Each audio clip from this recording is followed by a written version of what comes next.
WB board class 12 semester 3 Kabir के पद का तीसरा हिस्सा। प्रस्तुत पंक्तियों में कबीरदास जी, जो कि निर्गुण भक्ति धारा के महान कवि हैं, उन्होंने ईश्वर को सर्वव्यापी बताया है और निराकारी बताया है। ईश्वर का कोई आकार नहीं है, कोई रूप नहीं है, इसके बारे में बताया उन्होंने।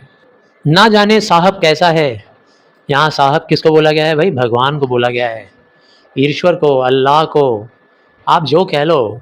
साहिब, गुरु ग्रंथ साहिब, साहिब का मतलब क्या है? वही ईश्वर हैं।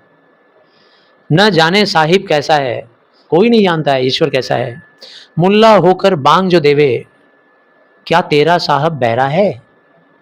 अब इन पंक्तियों में कबीर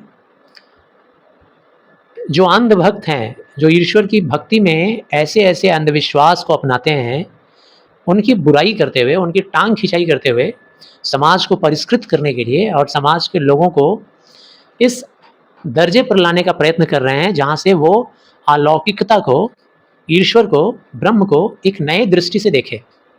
ईश्वर कहाँ नहीं है भाई? जर्रे जर्रे में है, कण कण में है। उसके लिए हमको बांग देने की क्या आवश्यकता है? मुस्लिम धर्म के इस प्रक्रिया की बुराई करते हुए वो कहते हैं कि जो मुस्लिम धर्म के लोग होते हैं वो ईश्वर को बुलाने के लिए अजान पढ़ते हैं खूब जोर से माइक में। क्या फ़ायदा है ऐसा करने का? क्या तेरा साहब बहरा है? और वहाँ ताना भी मार रहे हैं, तेरा साहब, क्या तेरा भगवान बहरा है क्या, जो ऐसे अजान पढ़ के चिल्ला कर बुला रहा है? कीड़ी के पग नेउर बाजे, सो भी साहब सुनता है। ये हिंदू लोग अपने भगवान को स्तुति करते हैं, ये भी कुछ कम नहीं है। वैसे ही ये लोग भी, सरस्वती पूजा होगा या कोई भी पूजा होता है तो तुम लोग देखते होगे कैसे माइक वाइक बजा के सरस्वती माँ को फिल्मी गाना लोग सुना रहे होते हैं, ठीक है ना? बड़ा बड़ा गाना वाना सब चल रहा होता है। बिना गाना का क्या होगा? नहीं। कीड़ी के पग नेउर बाजे, नेउर का मतलब क्या होता है? घुंघरू। घुंघरू कीड़ी क्या होती है? एकदम छोटी छोटी जो ज़मीन में चल रही है, फतिंगा कीड़ी।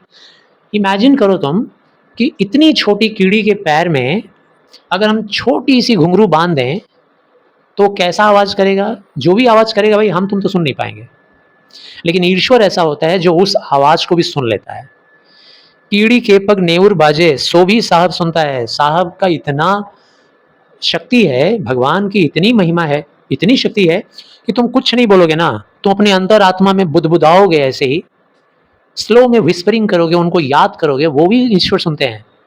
मन के अंदर प्रार्थना करोगे, लेटे लेटे प्रार्थना करोगे, चलते चलते प्रार्थना करोगे, वो भी ईश्वर सुन लेता है। तो क्या फिर तुम्हारा प्रार्थना नहीं सुनेगा? अगर वो नेउर बंधा हुआ हो छोटी सी कीड़ी के पैर में, वो भी सुन लेता है, तो उस महिमामयी ईश्वर में क्या इतनी शक्ति नहीं है जो तुम्हारी प्रार्थना सुन ले? माला फेरी फेरी तिलक लगाया, कहने का तात्पर्य क्या है? अब हिंदुओं की बारी में बोलते हैं, माला फेरी तिलक लगाया। लो, प्रूफ करता है कि मैं पक्का हिंदू हूँ।